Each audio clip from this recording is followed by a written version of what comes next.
What's up, everybody? You are listening, to the Energy is Love podcast. Thank you so much for tuning in and supporting the show.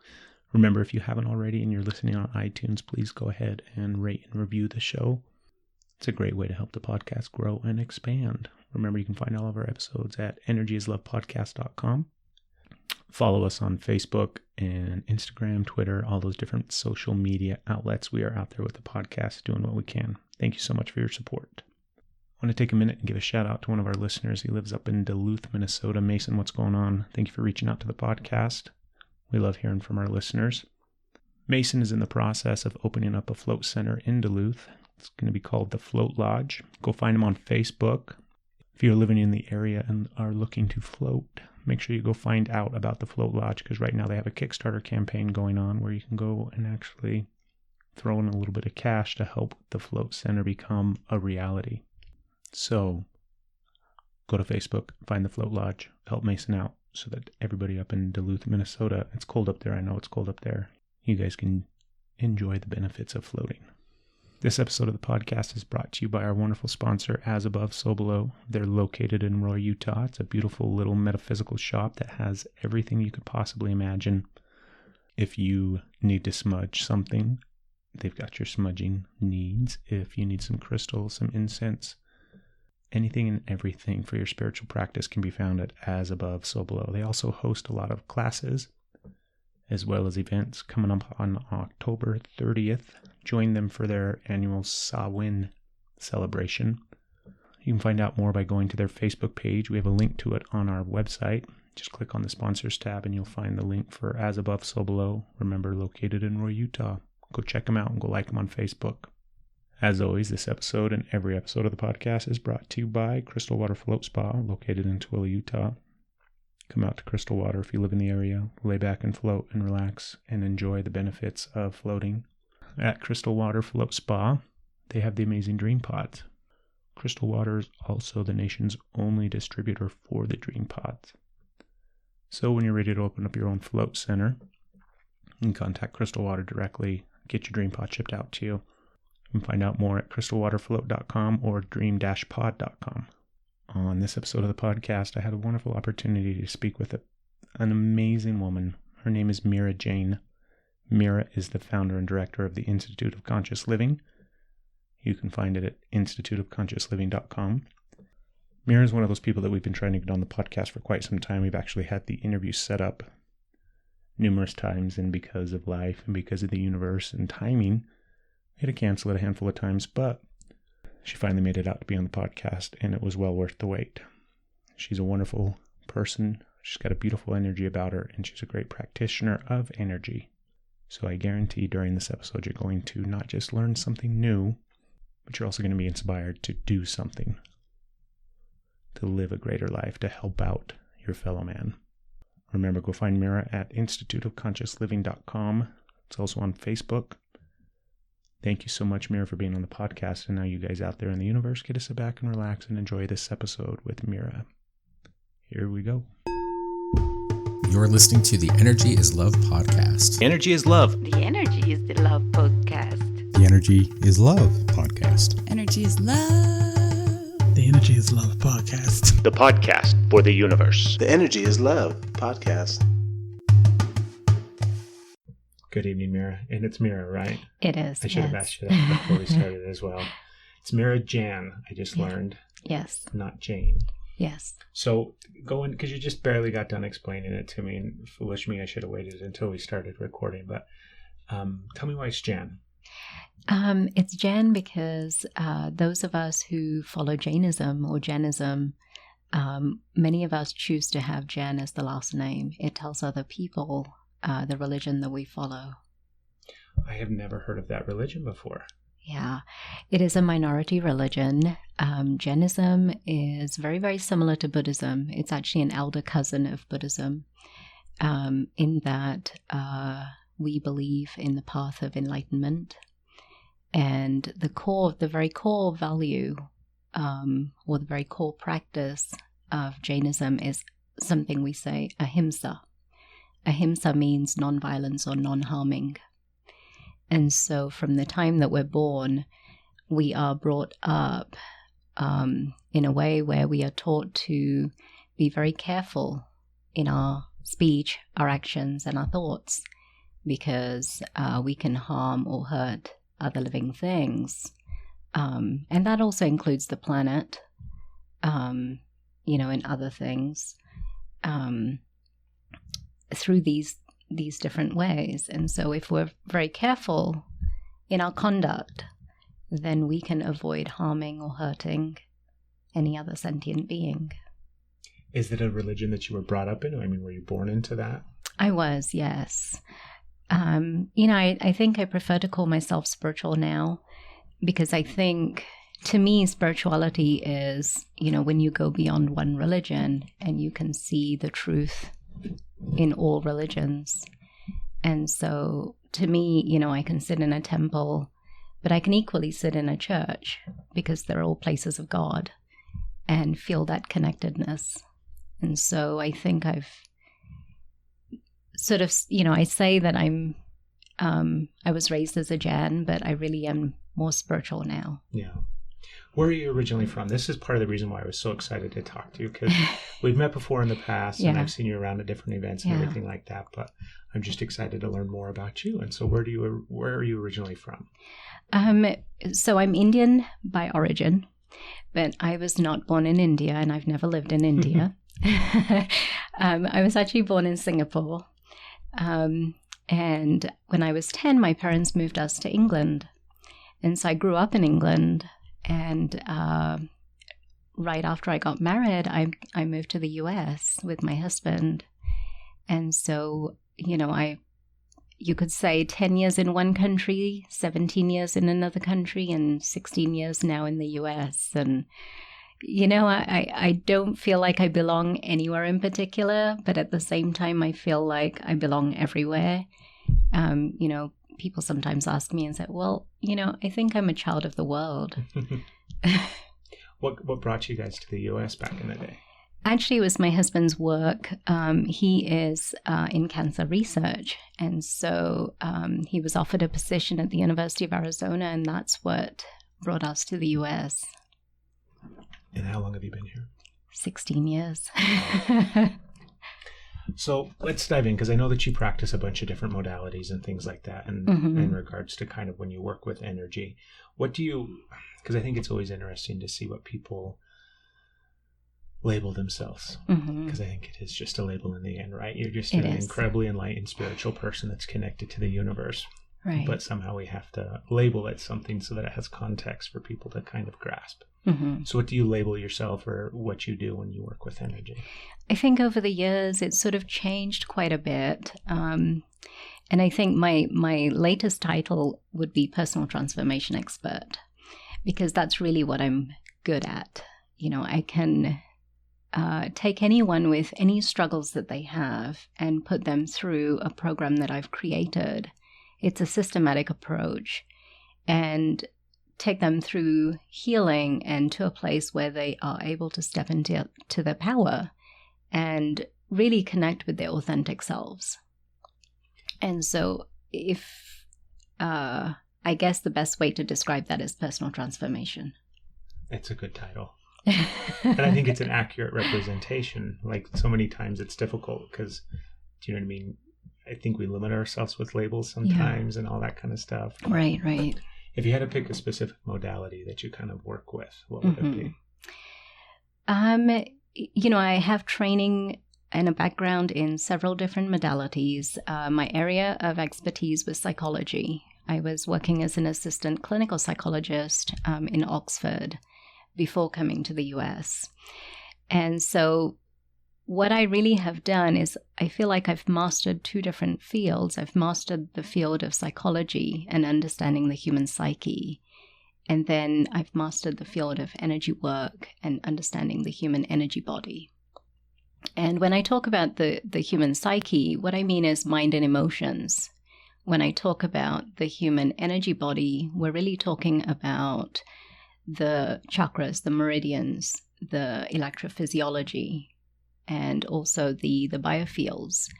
And so by mastering these two areas and integrating them and seeing where they interface, has led to the birthing of a new system that I call energy-based psychotherapy.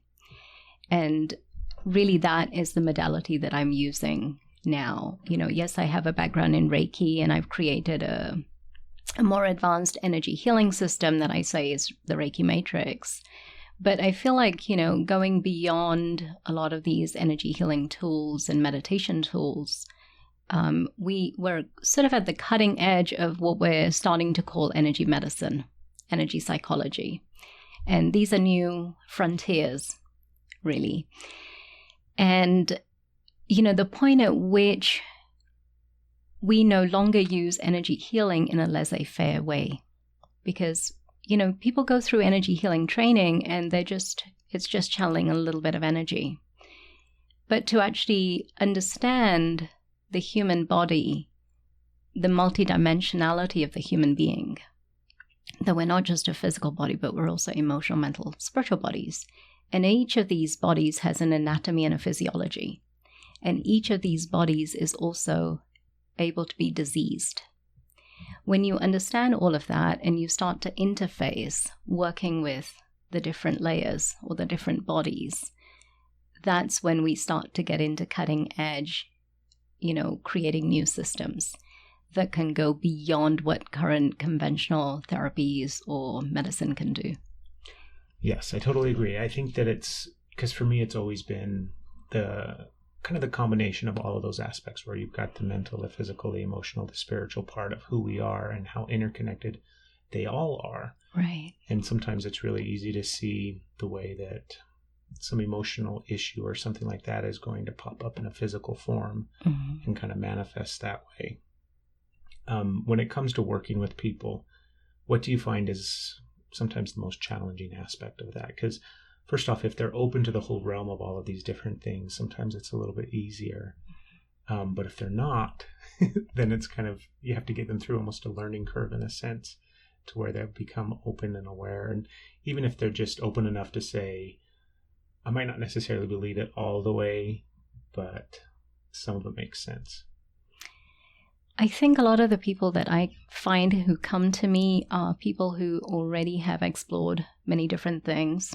And when they finally come to experience the work that we do in just one session or a 15-minute experience, they can see that there is a way to actually move them through stuff. Energy-based psychotherapy works very, very quickly. What we are actually doing is we are working directly with the human psyche and the human energy body. And when I say we work with the human psyche, we're working with the subconscious mind and the language of the subconscious mind. Now, the language of the subconscious mind is images. It shows up as metaphorical images most of the time. Sometimes memories, but most of the time metaphorical images, just like in dreams. And when you are well-versed in Jungian psychology or well-versed in archetypal psychology, it's actually very easy to decipher what is going on. Yes, there's an intuitive part to that, right? So as the person accesses an image and you're able to decipher that image, there's an emotional connection that's made. And we know that the gateway to all healing is through the emotional body. Now, something amazing happens at that point. Within what I call the mind-body matrix, or whether you want to call it the energy field or the biofield, it's as if the wound, and when I talk about a wound, I'm talking about all the different elements. There is an emotional component. There's also a mental component, the negative core beliefs or limiting beliefs or negative patterns, programs. There is also an energetic component, which may show up as a discordant energy. And then there is a physical component, because we're mind, body, and spirit. Now, this wound will actually become exposed and open. So it's sort of like before it was hidden, repressed, and if you were to run energy, you would feel nothing. But now, in that same area, the wound becomes exposed. And so with the energy work, it's so easy to go in and neutralize any discordant energies and clear what is there. right there is your shift. And we can clean up a core belief in 15 minutes. That's all it takes. Because that one image has everything in it. And there may be hundreds of memories in that core belief or attached to that core belief. It doesn't matter. So I want to ask you this, because that's one of the things when it comes to energy work. And that's just a broad term. It's a huge spectrum. Right. But the fact is, I think that healing and evolution and change takes place almost instantaneously, where it can happen that quick, like you said, within 15 minutes of working with somebody and getting them through that process. You can heal that wound, whatever it may be, from wherever it may have stemmed from. What do you think is there? Because so many times people will go and see somebody, they'll go and see a practitioner, they'll have a session or something like that, and they'll think that they've evolved or they've changed out of that experience or they've healed that wound, and then they'll still have things that come up. They'll still feel like they're stuck in that space that they were already stuck in, right? What do you think it is about, not necessarily humans in general, but that dynamic where we heal something and then it still feels like it's there, where it's not healed, where we still feel stuck? I love that question, Greg. This is something that comes up in some of my classes. And so, and I'll explain it in a number of different ways. So sometimes when we try to heal something, there may be an emotional component that's been untouched, or there may be an energetic component that wasn't touched. So when we talk about discordant energies, I have a list of over 100 that I scan for in cleaning up wounds. And if any of those are left intact, there is a chance for the program that did get cleared up to be reinstalled. So, for example, if you have vows, or if you have an implant, or if you have a backup program, because we're like computers that say, oh, let's reinstall it again.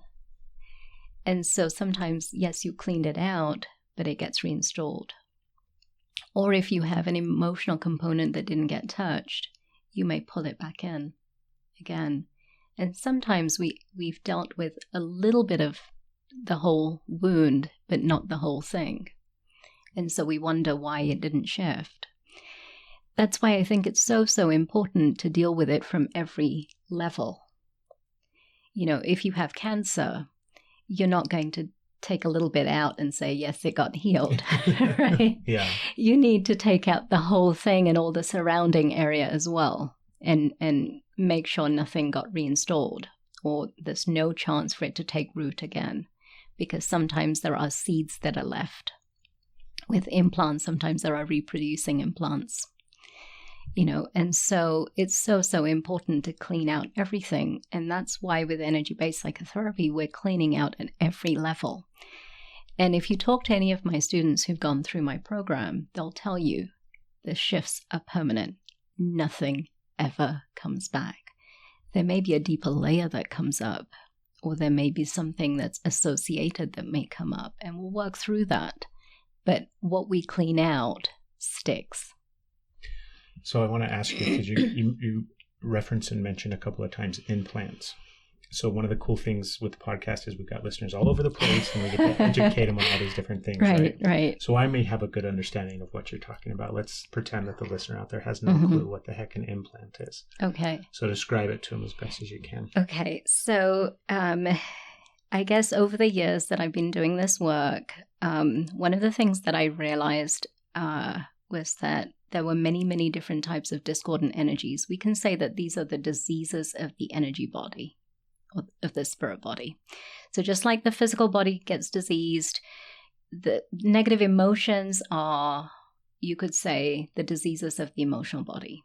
Negative patterns, programs, limiting core beliefs could be the diseases of the mental body. So in the same way, the spirit body is also able to be diseased. And there are many different types of diseases. We can talk about entities, imprints, implants, cords, energetic cords, something people are familiar with, contracts, vows, and the list goes on. When an implant shows up, it usually is, it may look in a number of different ways. One is sort of like it's an energy, but it's a low vibrational energy. And it usually shows up in a chakra, might be in the crown or the throat chakra or even the root chakra. Now, if it's in the root chakra, it's stopping you from being fully grounded. If it shows up in the crown chakra, it may be disconnecting you. Sometimes it shows up as a swirly object that looks like a little round swirling thing. Other times it's shown up as almost like a metallic bar, or a metallic helmet, something like that. And so when we energetically remove this, wherever the disconnect is, it begins to realign again. Some people believe that implants are things that the dark side has placed into us to stop us from our growth and our evolution. What do you think? You know what? I don't know the answer to that. I just know what I do. Yeah. And intuitively what I've tuned into. I come across entities all the time. That's one of the things that I clear. And as we know that there are a lot of dark entities out there and they can hook into us.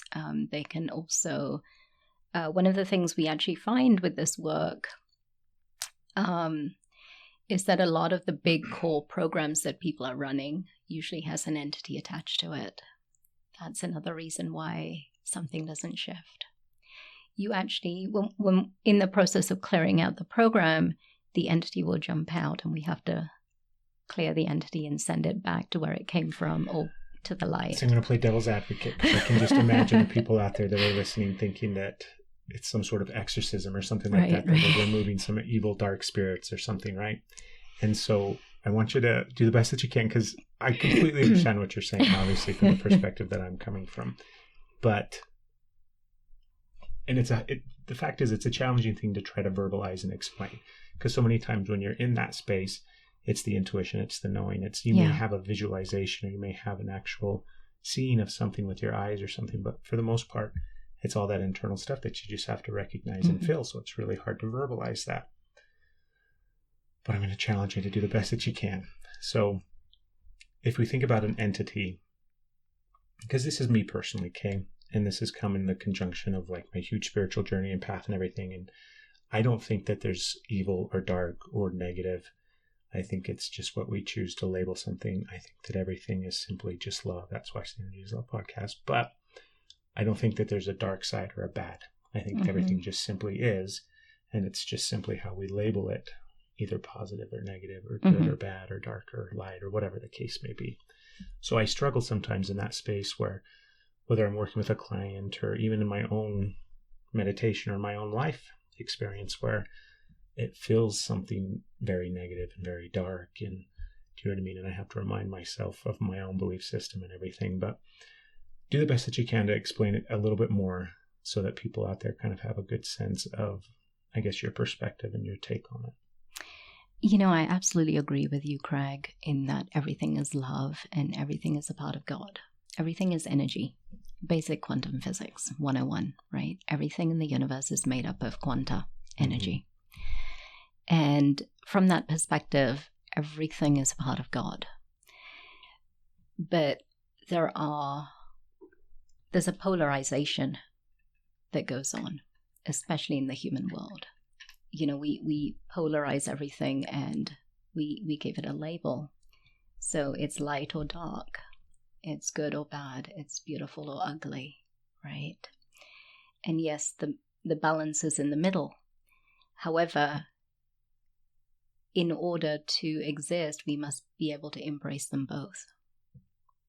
And that's part of the work that we find ourselves doing as part of the growth, is we have to embrace the qualities that we've pushed away and denied. You could say the dark side,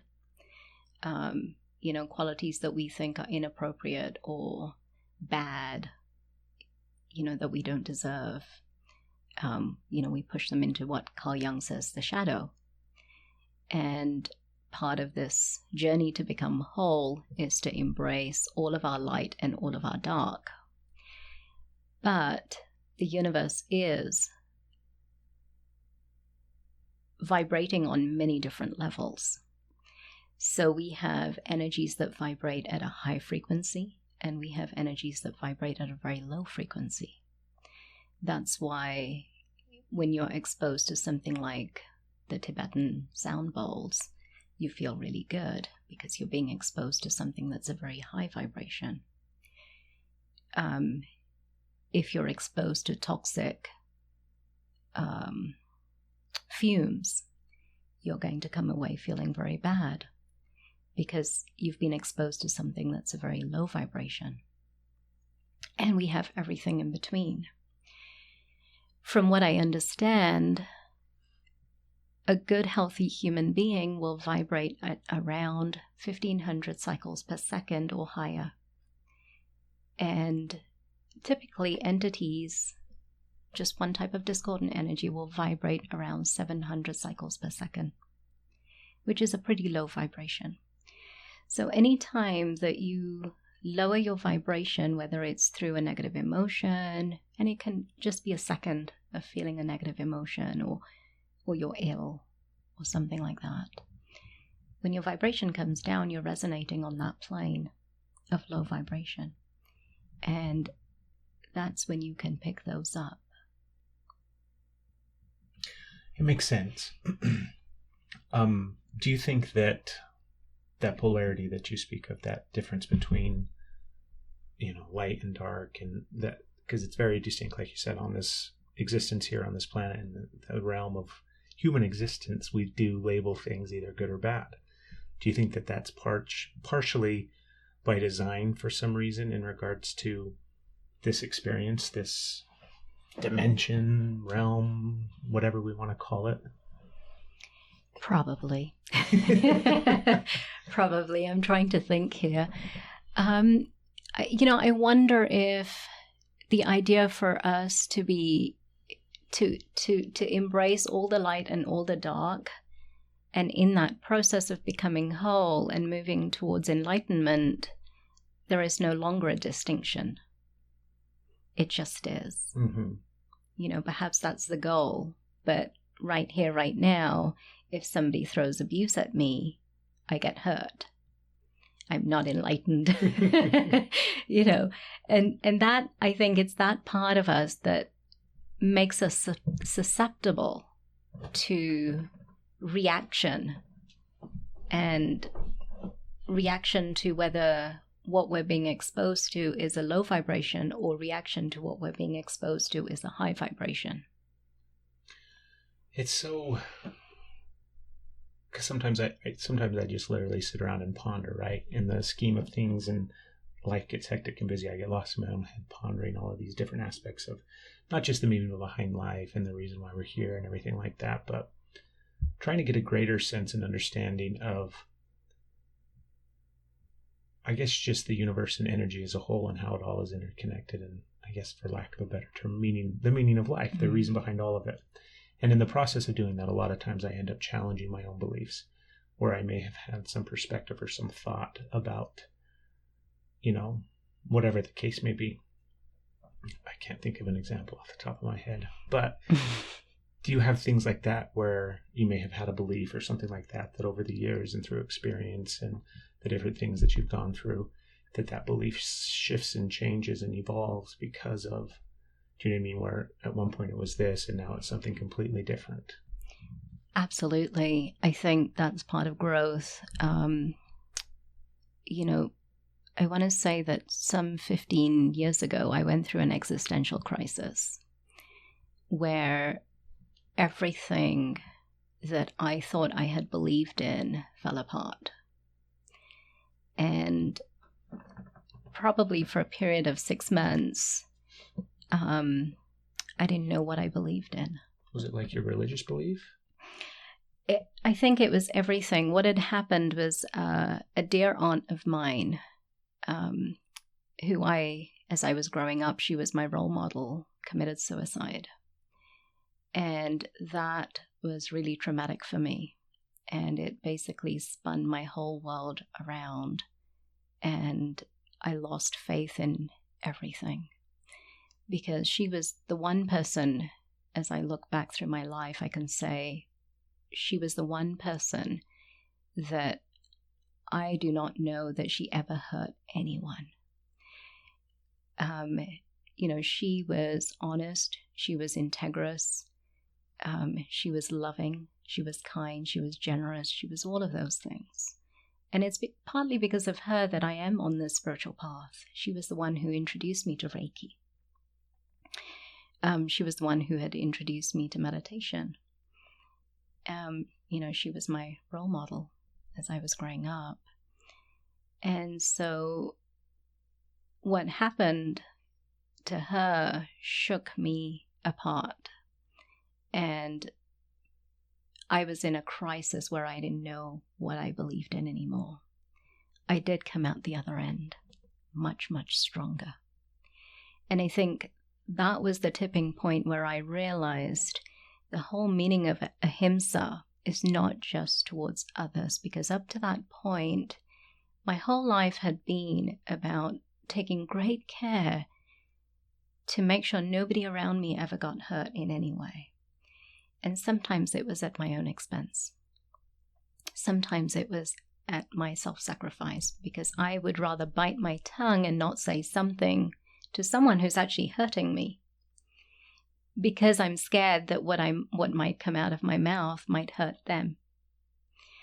And so when I wrote my very first manual for Reiki, I changed some of those principles on there. And I said, I will be kind to myself and others. Because to me, it finally brought me home to, I need to practice ahimsa for myself first before I can extend this truly out to the rest of the world. So you could say, that's just one example. But you could say that existential crisis that I went through made me question everything. And I came out the other end a much stronger person with much stronger beliefs. Being able to say, okay, this is where it's not been working. This is where I've gone wrong. This is not how it should be. And, really, reading and searching for those answers to this is how it truly should be. So sometimes, today I literally come across as someone who's very opinionated, but I think I just know who I am and what my values are. Yeah. With your aunt, was it something that just kind of didn't shock everybody in a sense? Yes, it was totally unexpected. And when I first heard the news, I remember I was so shook up that I could not even get out of bed. And I felt like that for 2 days. That's how great the shock was. See, something like that, because I unfortunately, everybody knows somebody, and the fact is everybody experiences trauma. Everybody goes through life and experiences really, really difficult, challenging things. And I'm no different. And I think that for me personally, when I get into a space of struggling with whatever the case may be, whatever it is, I always try to think about the ripple effects of that one traumatic event, right? Mm-hmm. And then it makes you think about like soul contracts, whether you believe in soul contracts or not, or the concept or idea of people kind of signing up for their life journey ahead of time and agreeing upon, I'll experience this, or I'll go through that ordeal, or whatever the case may be. And something like with your aunt going through an experience like that, her personally, and making that sacrifice in a sense, which then shifted and altered and changed your course of life and led you in the direction that you have gone since. Right. And then the profound effect that you've had on the people that you get to work with. And that's the beautiful stuff. That's the big, huge synchronistic spin of the universe and all the different dynamics. And that's the big picture that's too challenging at times to see. Right. But do you feel the same way in a sense? Like, do you find peace in some of those things, even though I mean, it's really challenging in the thick of it when, it's a fresh wound and it's something that you really had to cope and deal with. But I think I had a limited understanding at that time. This is, we're going back 15, almost 16 years ago. mm-hmm. It was shortly after we actually moved to the US and, dealing with, qualifications not being able to transfer over to a different country, as well as, having to deal with a different culture, a different country, and, so many different things, newly married, and into that whole mix, this traumatic event got thrown in. That was a huge deal. And, I was very, very naive, even though I was sort of in my late 20s. I was still really naive and, probably very limited in my knowledge on spirituality at the time. I had barely started on the journey, so to speak, and now, as I look back, I realize how much I have learned in the last 16 years. And it's brought me to this point where, I can talk about a lot of things with authority. You talk about soul contracts, and yes, there is absolutely such a thing as soul contracts. And,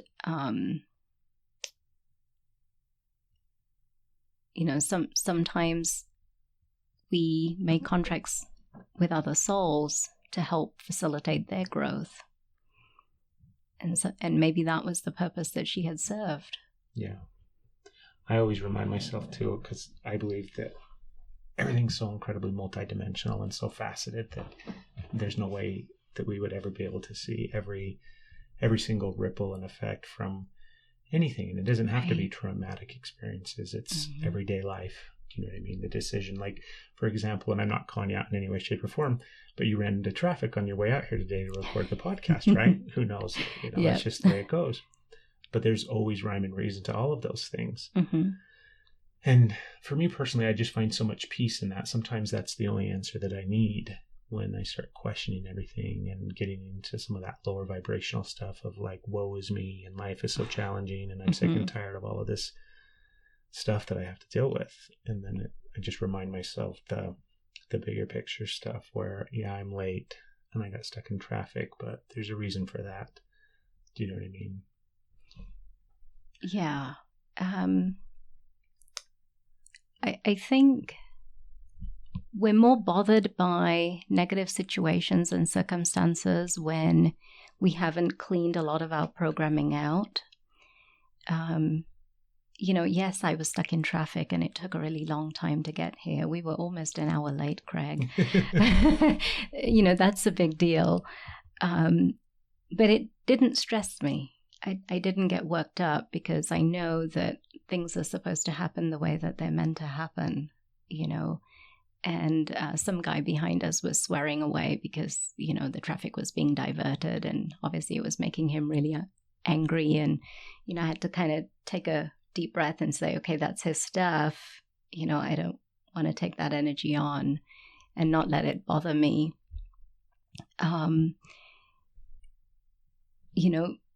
So I think what happens is, we know that there are these low vibration energies, and I work with people that and help clear those, but I also don't let them affect me. I'm protected, but if I'm vibrating at a higher level, I cannot take on transference. Yeah. It's one of the things that I want to ask you about. So a lot of times on the podcast, things like topics of conversation will come up. Meditation's a big one because it's such an important, not just a spiritual practice. I think it's a great practice for life in general, right? If you would, because I guess I'm assuming here, but I'm assuming that you practice meditation. It's something that you regularly are kind of into and stuff. Yes. So tell me, if you can, some of the most profound things that you've experienced, not just in meditation, but the effects, the long-lasting after effects of it for your own personal life and space. So I share a story in quite a few of my classes, and this is really where you could say the beginning of energy-based psychotherapy came from. About 14, 13, 14 years ago, I was working for someone that basically used and abused, we should say. This woman took my work, put her name all over it, and cut me out. And it left me, again, new country, there were a lot of things going on as it was, and that came into the mix. And, that was the point at which I was really rock bottom, you could say. And as I turned to places where I knew I could get help, I found that the help was limited. My typical day would be, I would fluctuate between anxiety or depression. I really had hit rock bottom. And of course, there were many, many different patterns and programs within me that had created all of those situations. And so, as I found that psychological therapy was limited and couldn't really help me much, and when I would go and see the healers, they would be using this laissez-faire approach where they would run energy and temporarily you would feel good, but then it didn't clear or shift the deeper programs. So it felt like, okay, all these are Band-Aid approaches. And the one thing that I think began to really resonate with me was meditation. As you know, real meditation, true meditation, is about really starting to not just understand yourself, but start to peel away the layers. And as I would meditate, and one of the things that is very clear in the teachings of Thich Nhat Hanh and mindfulness, as well as Vipassana, two of the meditation practices that I had really taken the time to learn, is to be able to sit with your suffering, to be able to just sit with your suffering. And I guess I got really good at it. I got good at not avoiding my suffering, but to really sit with my suffering. And it was very natural for me to use my energy healing tools simultaneously. So I had an experience where Do you mean like use the tools during meditation? Yes. Okay. I think for a lot of people who are trained in many different modalities, it's very normal and natural to combine the different modalities.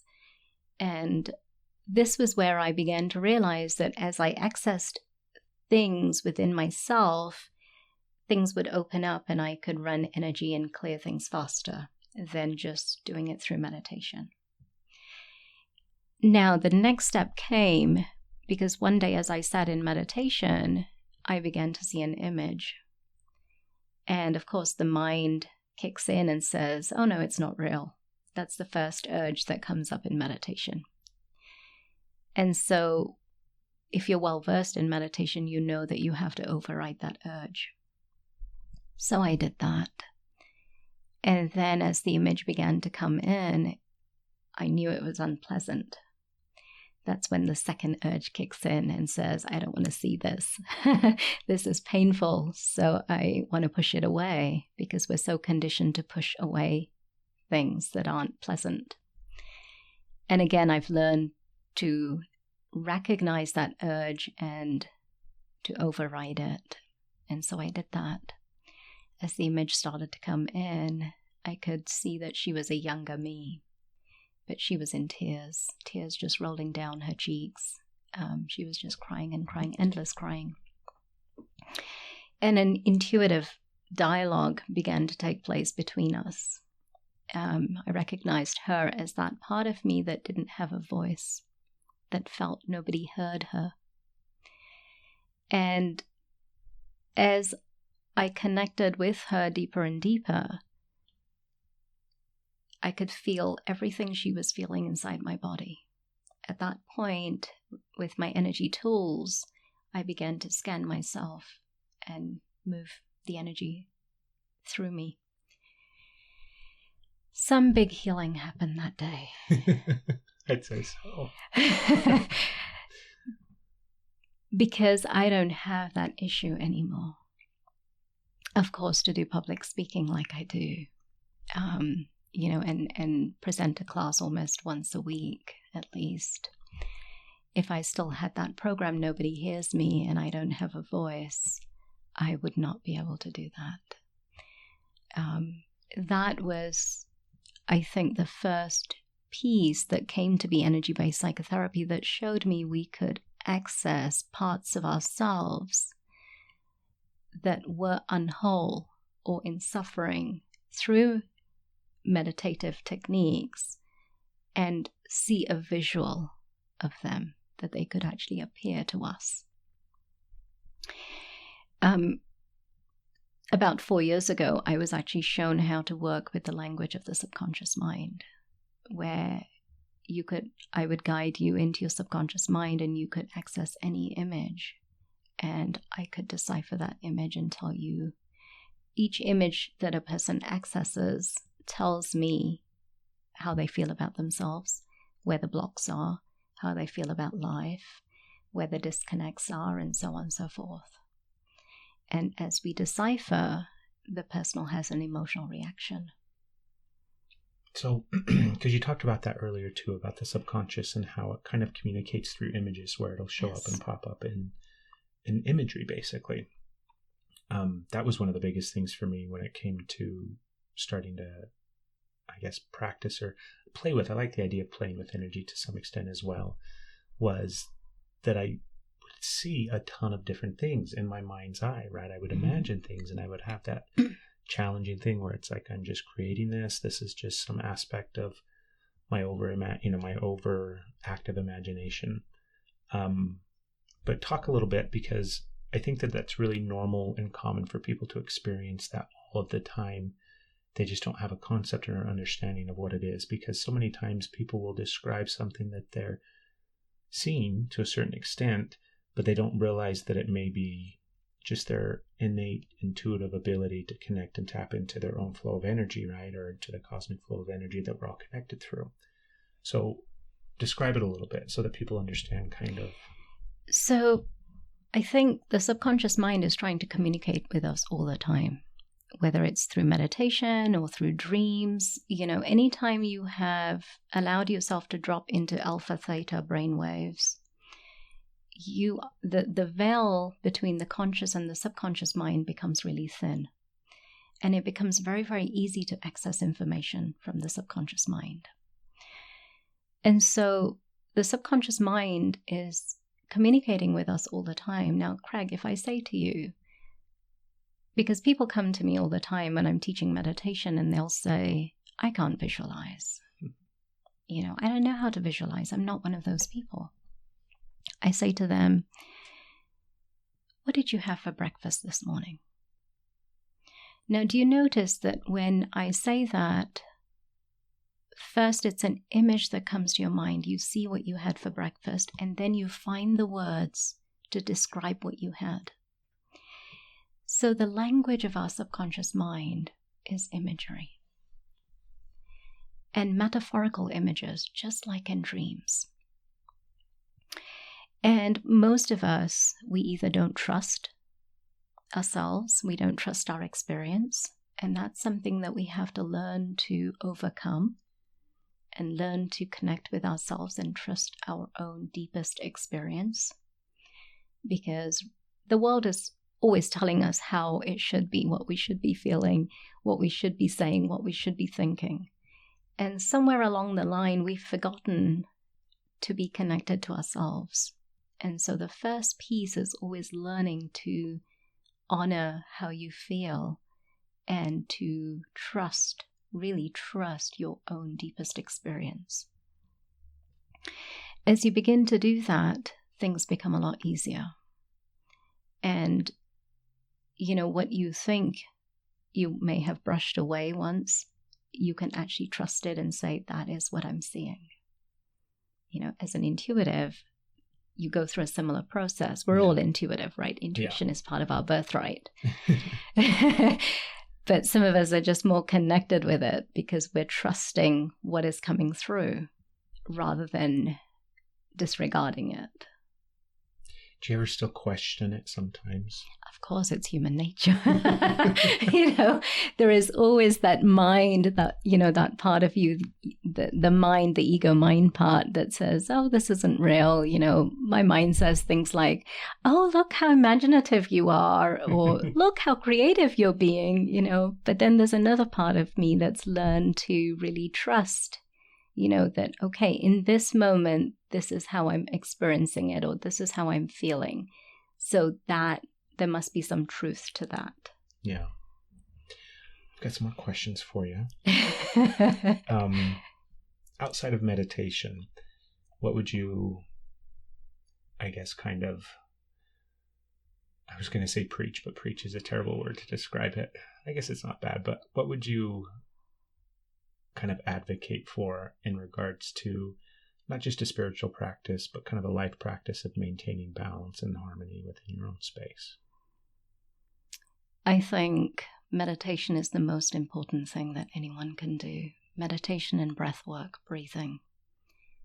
One of the reasons why most forms of meditation are breath-based is because breathing is the most important thing we do. Mm-hmm. We can go without food and water for a few days, but if you don't breathe for a few minutes, that could be the end of your life. And there's something so beautiful about breath in that it is able to transcend through the entire mind-body matrix, the physical, the emotional, the mental, and the spiritual. And so if you've ever noticed that when you're stressed, you are not breathing properly. Your breath becomes shallow, short, quick. And so, there's research to show that when we are not breathing properly, there's no oxygen going into the cells, into our bodies. And so cells are in partial oxygen starvation, which they'll send out panic signals, and so a lot of the anxiety and the stress that people feel these days is really this, not breathing correctly. And when they learn how to work with their breath and to use their breath and regulate their breath, they can actually release stress very easily and allow themselves to return back to balance within minutes of, doing the practice. So I think those are the two most fundamental practices that we should all do. Yes, energy work is great, and there's so many other tools these days, but two most fundamental practices are definitely meditation and breathing, breath work. I want to get your take on some other things. Those are great. That's great advice, by the way. Those are great things to advocate. Not preach, advocate. In the realm of spirituality, or in the community, or in the, if you were to start down the rabbit hole of Googling and searching, and people do that all the time on their spiritual journey and path, right? Because one thing leads to another thing, leads to another thing, and you're seeking knowledge. Yes. And you get lost in that space sometimes, because honestly, there's some stuff out there that is just bizarre and crazy and completely almost on a different planet to a certain extent, right? I want to get your opinion and your take on some not necessarily specific topics, because we're not going to dive into all the crazy topics that are out there, but how do you make sense of it? How do you find peace in it? Because, do you know what I mean? And I'm not beating around the bush, but it's there's all these different ideas and aspects, right? Mm-hmm. We're living in the Matrix, where this is all just a dream, or we're all just tapped into some sort of greater cosmic computer program, or that there's civilization in the core of the earth, or something like that, or all of those different kind of, when I say they're crazy and bizarre, I'm not judging in any way, shape, or form. Right. Because for me personally, in my own mind, in my own space, I think the universe is vast enough that holds enough space that everything is true.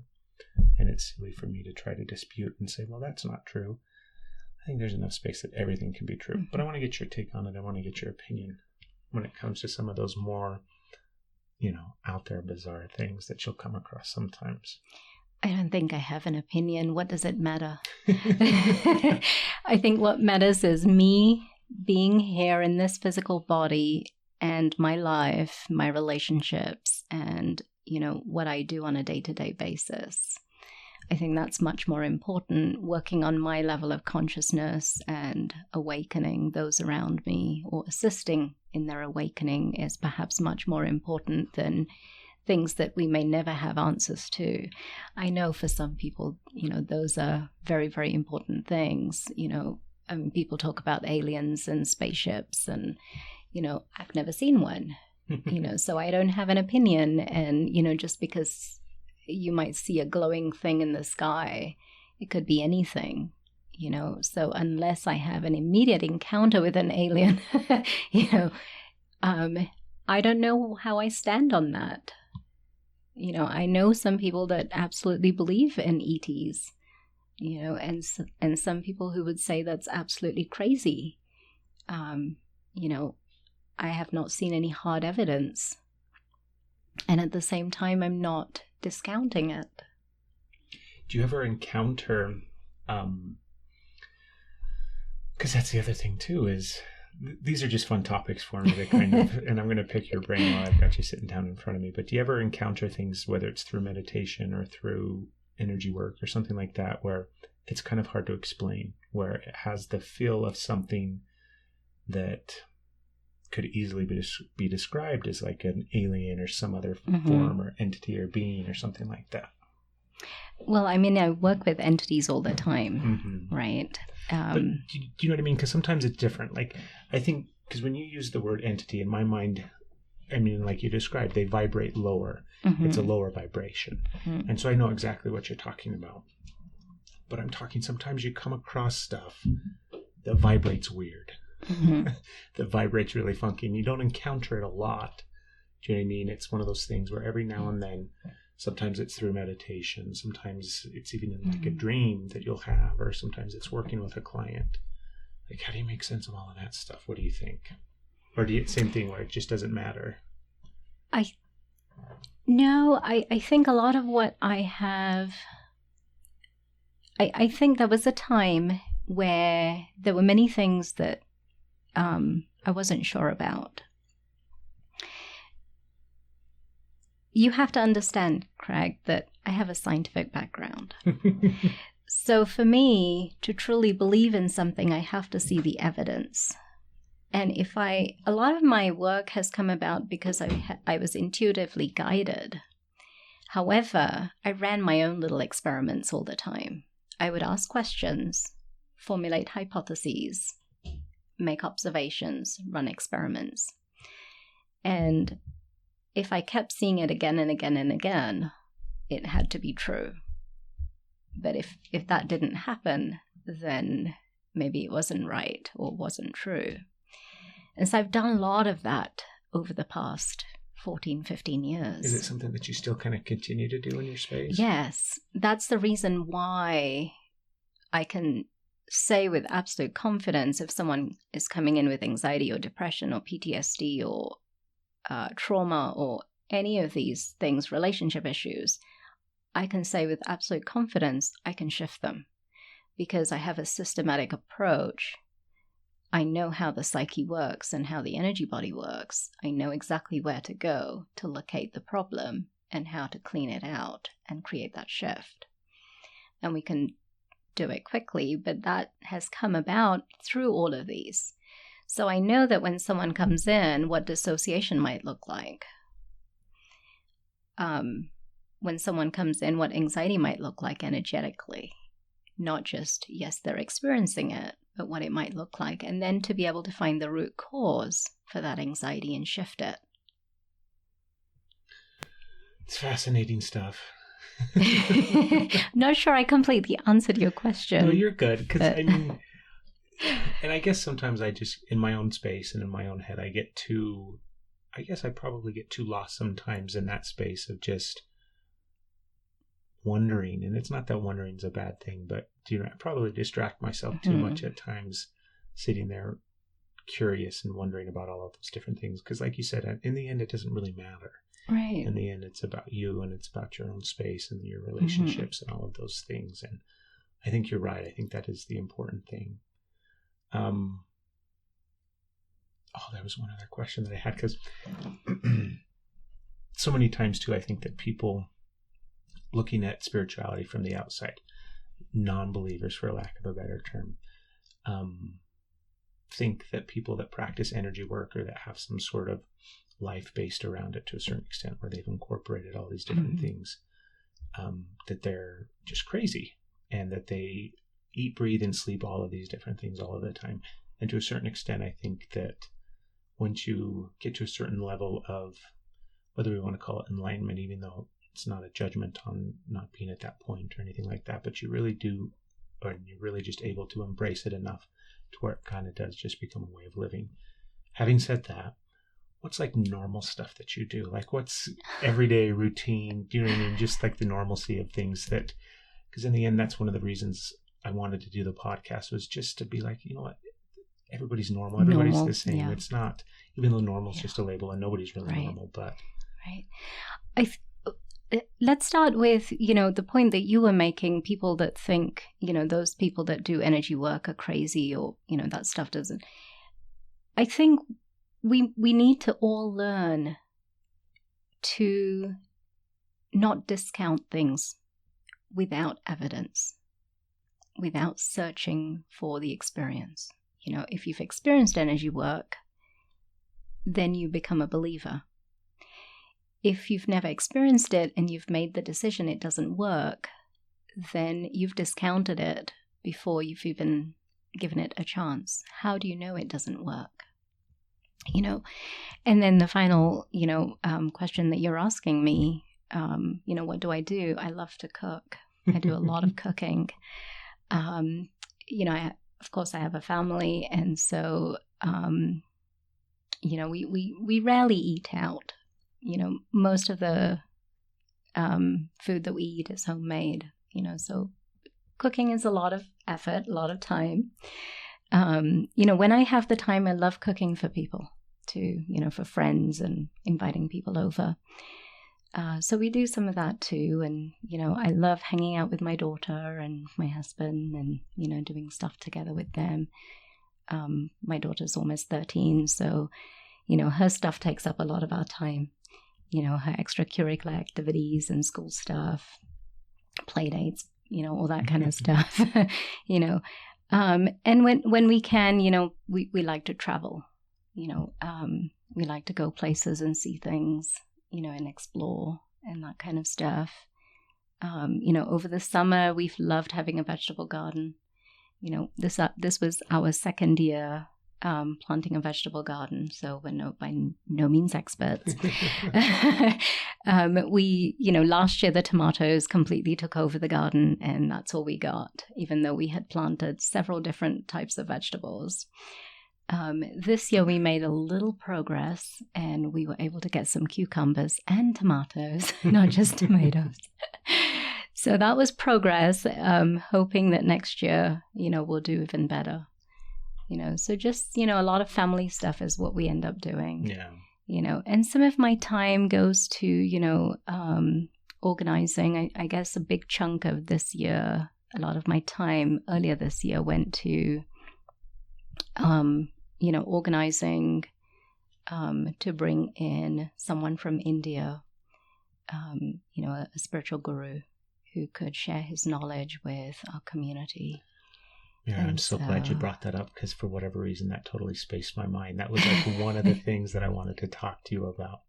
So talk about that, because that was a really unique opportunity. It was. I met Dr. Vasant Vijayji Maharaj back in October of last year at the Parliament of World Religions. That's being held again this year here in Salt Lake. Yes, in November, I believe. But there was just this instant connection. I cannot describe how I felt. I just knew that I had, in essence, found my guru, if you like. And the very first lecture that I attended of his, there was an energy transmission that he did. And I was sitting right at the front in the center. And all these people behind me, and I could not stop crying. Mm-hmm. And I'm thinking to myself, all of these people sitting behind me are going to think, she's crazy. She's just crying away. And I couldn't stop the tears. I don't know where they were coming from, but there were tears flooding out. So that was enough for me to know that I had found my guru, someone I had been looking for my whole life. I've been a Thich Nhat Hanh follower for many years.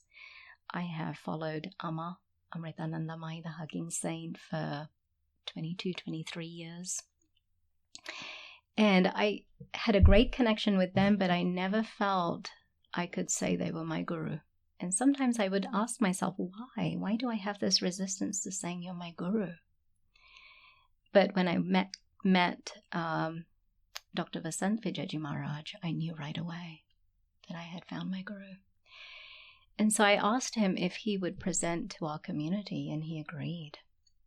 And so he did his first presentation to our community back in October of last year. And people just loved his knowledge and his wisdom and he's just got this huge aura of beautiful energy. And so when I heard that he might be coming back to the US, I kind of volunteered to organize something for him here in Utah. And my parents actually came all the way from England to support that and to help out with the arrangements. And my mom, if it wasn't for her and all the cooking she had to do, I dare say, I could not have done it single-handedly. And of course, there was so many other people that came together to help out. Marty and Laurie from Tadwick Tides, they had Dr. Vasant Vijayaji Maharaj present something there. Janet and Dave from the Safety Consortium, allowed us to use the space at the Safety Consortium. Alice Christensen, dear friend of mine, she did an event here in Stansbury Park. So it was, a collective effort. It wasn't just me. I took the leadership, if you like, but it was really a collective effort. Yeah. And, I think our spiritual community came away with some benefit from that. I totally agree. It was a good experience. Yeah. Well, Meera, thank you so much. I'm kind of speechless in a sense, just because it's such a wonderful experience to sit down with you. We've never had the opportunity to really visit or chat or anything like that, so I'm kind of spoiled. That's one of the neat things about the podcast is I get the opportunity to meet so many neat people. But what's the best way for people to find you and all your information and contact you and stay up to date with everything that you're doing? Well, thank you, Craig, for having me. This was a wonderful opportunity. If people want to find me, if they just go to instituteofconsciousliving.com, they'll find me there. So it's just one word, instituteofconsciousliving.com. Perfect. Well, thank you so much. Thank you. And everybody go out and have a beautiful, beautiful, wonderful day. The subconscious mind is trying to communicate with us all the time. Everything is energy. Basic quantum physics 101, right? Everything in the universe is made up of quanta. Part of this journey to become whole is to embrace all of our light and all of our dark,